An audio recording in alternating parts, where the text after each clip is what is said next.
भाई ये बताओ कि क्या बिना धोनी के चेन्नई का कुछ नहीं हो सकता? हेलो, कह दो कि ये झूठ है। बोलने को मैं बोल दूंगा कि झूठ है, लेकिन साफ साफ दिख रहा है कि बिना धोनी के चेन्नई कुछ खास कर नहीं पा रही है। हाँ, 2 बार लगातार मैच जरूर जीता है, लेकिन अगर हैदराबाद की बॉलिंग लाइनअप के खिलाफ आप 10 ओवर में 80 नहीं बना सकते तो भाई प्रॉब्लम तो है। और मुझे ये समझ नहीं आ रहा कि धोनी इस बात को एड्रेस क्यों नहीं कर रहे। देखो, सीन ऐसा है कि धोनी की इंजरी पर बस अपडेट आ रही है कि उनकी मैच फिटनेस वापस आने वाली है, लेकिन क्या मैच फिटनेस आने तक चेन्नई बाहर नहीं हो जाएगी? और मुझे तो ऐसा लगता है कि धोनी को इंजरी है ही नहीं। मेरी इस बात पर एक कॉन्स्पिरेसी थियरी है। जब टूर्नामेंट शुरू नहीं हुआ था और चेन्नई इंट्रा स्क्वाड मैच खेल रही थी, तब धोनी ने सारे मैच में पार्टिसिपेट किया। धोनी सारे नेट सेशन में दिखाई देते हैं। उनकी नेट प्रैक्टिस पर चेन्नई वाले व्यूज और लाइक्स भी बटोरते हैं, लेकिन मैच वाले दिन तो धोनी टीम में छोड़ो, ग्राउंड में भी दिखाई नहीं देते, यानी होटल छोड़ते ही नहीं है। अगर आप पैटर्न देखोगे तो बिल्कुल सेम पैटर्न है। धोनी ने अपना आखिरी इंटरनेशनल मैच वर्ल्ड कप का सेमीफाइनल खेला था, इसके बाद उनकी टीम में एंट्री नहीं हुई। जब सिलेक्टर से पूछा जाता था तो पता चलता था कि धोनी सिलेक्शन के लिए अवेलेबल नहीं है। फैंस को लगता था कि चलो कभी तो होंगे अवेलेबल, लेकिन उनका नाम सेंट्रल कॉन्ट्रैक्ट में नहीं आया। फैंस ने सोचा कि चलो बिना सेंट्रल कॉन्ट्रैक्ट में आए हुए भी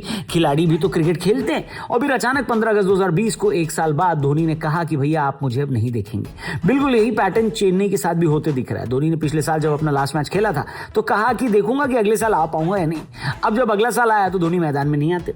चेन्नई की तरफ से यह बताया जाता है कि अभी मैच फिटनेस नहीं है, लेकिन मैच फिटनेस नहीं है तो कम से कम ग्राउंड पर तो आ जाओ भाई। डगआउट में बैठकर चेन्नई को बहुत फायदा दे सकते हो आप। लेकिन मुझे लगता है धोनी चेन्नई को अपने बिना जीना सिखा रहे हैं, क्योंकि अब शायद धोनी आएंगे नहीं।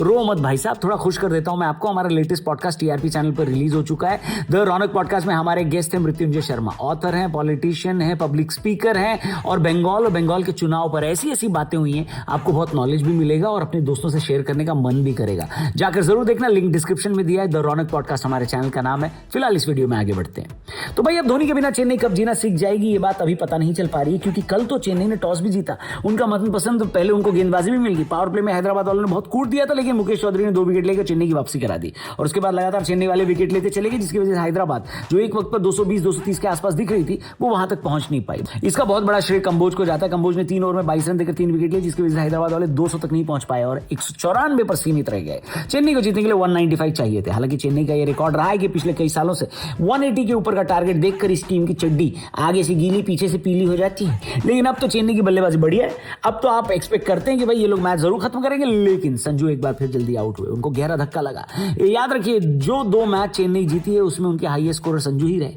हालांकि आयुष ने एक बार फिर बढ़िया शुरुआत दी, उनकी वजह से चेन्नई ने हैदराबाद का पावर प्ले स्कोर मैच भी कर लिया, लेकिन संजू के जल्दी आउट होने पर ऋतुराज गायकवाड़ को ज्यादा जिम्मेदारी लेनी थी, जो कि वो ले नहीं पाए। नतीजा ये हुआ कि ऋतुराज गायकवाड़ और आयुष की विकेट और मिल गई हैदराबाद को पावर प्ले में। हालांकि चेन्नई की बैटिंग लाइनअप जिराफ की गर्दन से भी ज्यादा लंबी है। मैथ्यू शॉर्ट थे, सरफराज खान थे, शिवम दुबे थे, ब्रेविस थे, लेकिन इनमें से कोई ऐसा नहीं था जो चेन्नई के लिए लास्ट तक खेल जाता, क्योंकि अगर ऐसा होता और इनमें से कोई लास्ट तक खेल जाता तो टारगेट इतना बड़ा नहीं था। चेन्नई आखिरी मैच 10 रन से हार गई। चेन्नई को ज्यादा दुख इस बात का होगा कि 10 ओवर में सिर्फ 80 रन चाहिए थे, क्योंकि पहले 10 ओवर में तो 110 बना ही लिए थे, लेकिन फिर भी उनकी टीम 2 ओवर में 30 रन नहीं बना पाई, जिस टीम के लिए एक टाइम पर भारत का ग्रेटेस्ट फिनिशर महेंद्र सिंह धोनी खेला है, बताइए।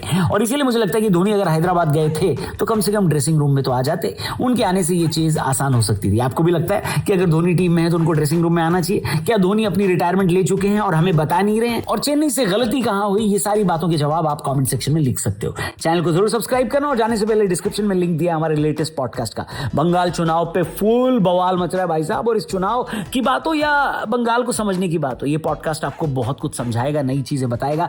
जाइए हमारे द रौनक पॉडकास्ट यानी टीआरपी चैनल पर, लिंक दिया डिस्क्रिप्शन में, जरूर देखना, दोस्तों से भी शेयर करना। Thank you for watching. जय हिंद।